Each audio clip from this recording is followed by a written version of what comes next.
আসসালামু আলাইকুম। Camera square Jamuna future park থেকে এই মুহূর্তে আরও একটি সেল আপডেট নিয়ে আসলাম। এই মুহূর্তে সেল হচ্ছে ক্যাননের 750 সাথে হচ্ছে 75-300 জুম লেন্স। খুব সুন্দর একটা সেট আপ। আর প্রাইসটা একদম রিজনেবল প্রাইসে সেল করছি। আজকে সকাল সকাল ভাইরা আসছে, ভাইরা একটা বড় অফার পাইছে। আর নর্মালি বডির দামেই আপনার লেন্স সহ যে সেট আপটা, সাথে একটা ব্যাগ ছিল, গিফট, মেমোরি কার্ড, হুড, অনেক কিছুই গিফট পাইছে ভাই। বড় ভাই, জি মাইক্রোফোনটা মুখের কাছে নেন। জি ভাই নাম কি? আপনার কি কাজের জন্য নিছেন এটা? এমনি নরমাল ইউজ করবো দেখি একটু শখে, শখের বসে। শখের বসে নিছেন, হ্যাঁ? এটা কন্ডিশনটা কেমন ছিল? জি আলহামদুলিল্লাহ ভালো আর পাইছি। প্রাইস কেমন রাখছি? প্রাইস অনেক, রিজনেবল হ্যাঁ, হবে। অনেক কমে জি রাখছি।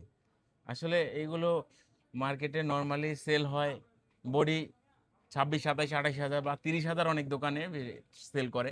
লেন্সটা 7-8 হাজার টাকা সেল হয়, বাট আমরা দুইটা মিলে বডির দামও রাখি নাই, এমন একটা প্রাইজে ভাইয়ের কাছে সেল করছি। সো আমাদের কাছে আসলে এমন প্রাইজই পাবেন আপনারা। অনেকেই 40-45 হাজার টাকা এই ধরনের সেট আপগুলো নেন, আইসা সেল করতে আসেন আমাদের কাছে, বলেন যে ভাই এত টাকা দেন নিয়েছি। বাট আমাদের কাছে আসলে অনেক কমে পাবেন। একদম ফুল ফ্রেশ কন্ডিশন আছে, কোনো ধরনের কোনো প্রবলেম নাই। সো যারা এই ধরনের বডিগুলো নিতে চান তারা হোয়াটসঅ্যাপে কল করে বুক করে ফেলুন। আমরা ঢাকা থেকে বাংলাদেশের যে কোনো জায়গায় কুরিয়ারের মাধ্যমে প্রোডাক্ট পাঠাই, অথবা শপে যদি এসে দেখে শুনে নিতে চান তাহলে চলে আসুন Dhaka Jamuna future park level 4, block C, Shwapno 39, camera স্কোয়ারে। আসসালামু আলাইকুম।